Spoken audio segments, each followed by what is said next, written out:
Yung kamote nyo, gawin nating hugis singsing ito. O di ba ang cheesy at kakaibang itsura, pero kamote lang pala. Gagamit tayo ng 2 pirasong kamote.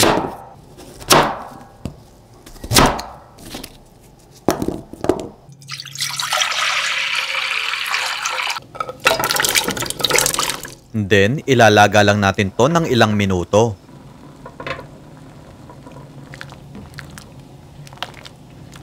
I-drain natin at palamigin. Tapos, durugin naman natin.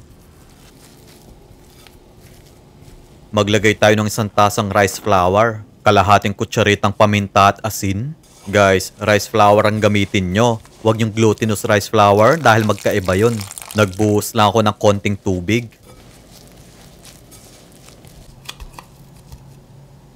Kumuha lang ako ng kapiraso. Then, panipisin natin to.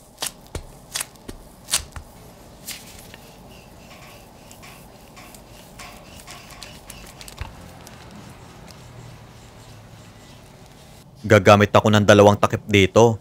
I-press natin at i-twist. Sunod naman yung maliit na takip para makagawa tayo ng hugis singsing.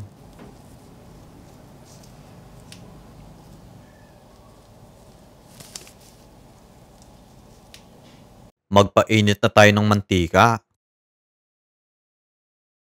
Pirituhin natin yung mga kamote rings hanggang sa lumutong ito. Baliktarin natin para yung kabilang side maluto din. So, okay na to. Next, magtunaw tayo ng 1 kutsarang margarine. 1 kutsarang harina.